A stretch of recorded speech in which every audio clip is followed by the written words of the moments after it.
فسوف یاتی اللہ بقوم، آپ اللہ کے وفادار بننا چاہتے ہو یا بے وفا؟ وفادار کون ہے؟ اللہ پاک فرماتے ہیں مرتد جیسے بے وفائی کا فرد کامل، بے وفائی کی کلی مشکک کا فرد کامل۔ اب کلی مشکک آ گئی تو مولوی مولانا لوگوں کو دیکھو مزہ آ گیا، علماء دین مسکرا رہے ہیں کیونکہ یہ فلسفے و منطق کی باتیں ہیں۔ بے وفاؤں کی کلی مشکک کا فرد کامل مرتد ہو جانا ہے، کافر ہو جانا ہے۔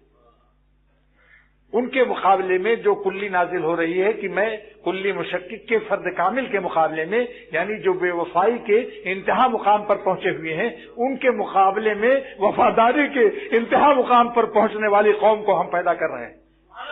فسوف یاتی اللہ بقوم، ہم ایسی قوم کو پیدا کریں گے یحبہم، اللہ ان سے محبت فرمائیں گے، اللہ پاک یحبونہ، وہ اللہ تعالیٰ سے محبت کریں گے۔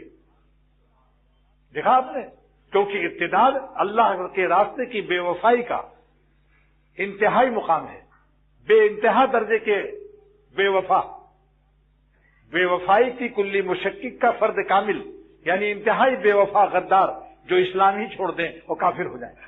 گناہ ہو جانا اور بات ہے، گناہ کرنے والا کافر نہیں ہوتا، نادم ہوتا ہے، نادم ہوتا ہے اور اللہ والوں کا خادم بھی ہوتا ہے،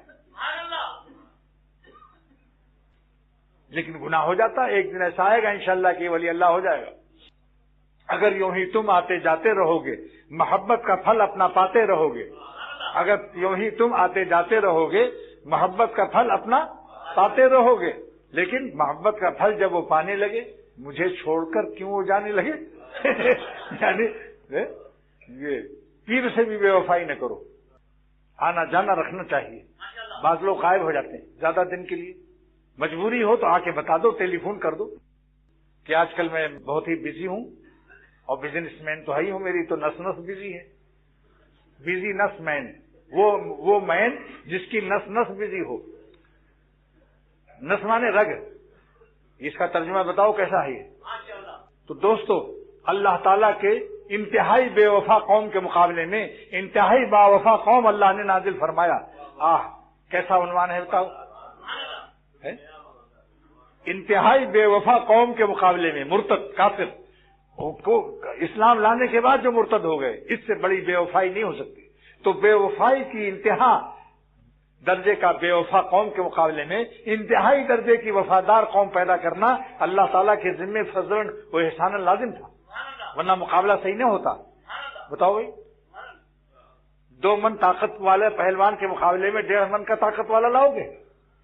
تو اللہ تعالیٰ جتنے زبردست یہ انتہائی بے وفا تھے، ان کے مقابلے میں انتہائی با وفا قوم اللہ نے پیدا فرمایا، اور اقوام نہیں فرمایا، قوم نازل فرمایا، قومیت۔ معلوم ہوا اللہ کے سارے عالم کے جتنے عاشق ہیں، جتنے عالم کے اللہ والے ہیں، سب ایک قوم ہے۔ وہاں پنجابیت اور ہندوستانیت اور بلوچیسیت اور عرب و عجم کوئی فرق نہیں، کوئی فرق نہیں، سارے عالم کے عاشقین خدا سب ایک قوم ہے۔ اللہ تعالیٰ کی اس آیت سے اختر دلیل پیش کر رہا ہے۔ فسوف یاتی اللہ بقوم، ہو مغرب کا ہو، شمال کا ہو، جنوب کا ہو، جہاں اللہ والے بیٹھ جائیں گے وہ سب ایک قوم ہے۔